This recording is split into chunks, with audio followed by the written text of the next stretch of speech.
How to bounce back after a cheat meal. Hey guys, it's Lewis here from Physique Level Up. I'm going to run through some variables that I've used personally after having a cheat meal, what to do and what not to do.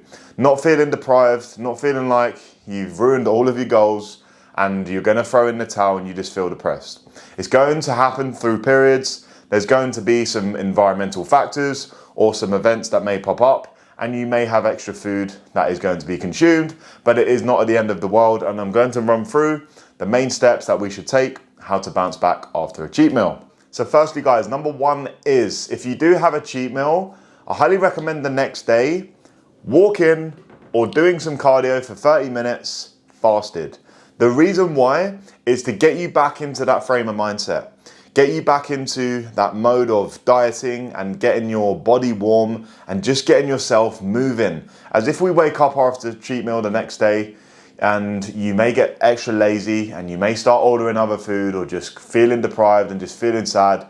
If you actually get up and move the body and actually go for a walk or actually do some cardio, you're going to release endorphins, you're going to be back up on a high level, and this is then going to get you back in the mindset of you haven't ruined everything and you're back into diet mode and you're back into fat loss. So highly recommend take a visit to the gym, just do 30 minutes of cardio, just a nice sweat, or take a nice fasted walk the next day. Take the dog out or just go and get some movement in, some daily steps, 30 minutes. You're going to come back, you're going to want to feed the body well. You're not going to want any more cheat meals or any more junk, and you're going to be back right in your zone in terms of conquering your fat loss journey.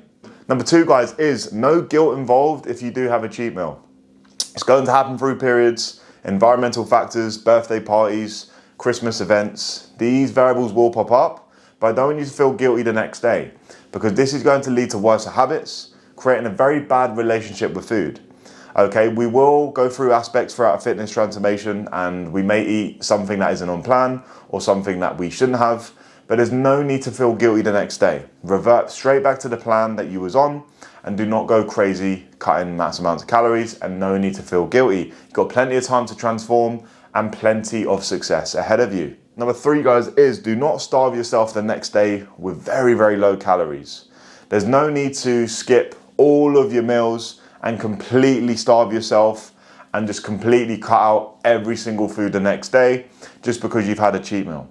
Okay guys, when it comes to fat loss, energy balance is equated over a weekly basis in terms of when you lose body fat.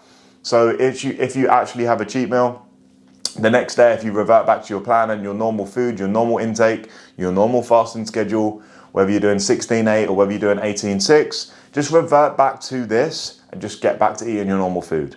There's no need to go fasting for 3 days and just feeling super bad and just fasting mass amounts. Go back to your normal schedule, 16-8, eat the same amount of food, 18-6, straight back on your plan, and you're going to be in a very great position, as fat loss is equated over a weekly basis.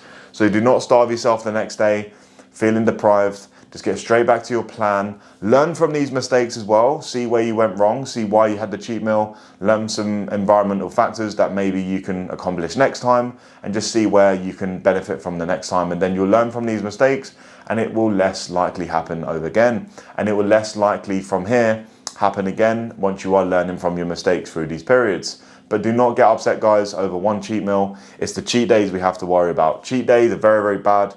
Highly recommend you do not eat cheat days. They're absolute garbage. You're going to create a rubbish relationship with food. Cheat meals throughout the process are going to keep some people on track, and it's going to be normal in situations, just eating some other food on plan. But it will not ruin your week if you are controlled and you are back straight to your original plan the next day. Number four, guys, is do not do hours of cardio in the next day. We don't need to do mass amounts of calorie burning. If you add 1,500 calories over with a cheat meal and you're trying to burn that off the next day, you're going to be running for hours.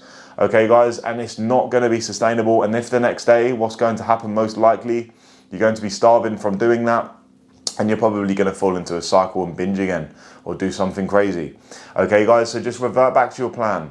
Do a 30-minute cardio session or a walk. I highly recommend this to get you back in the zone. You're going to burn some calories in this period as well, 350 calories, but there's no need to go burning off the whole cheat meal. Okay, guys, you revert back to your next plan. Over the week, you're still going to lose body fat if you are on a good fat loss plan, aiming to lose 1% of body fat every single week.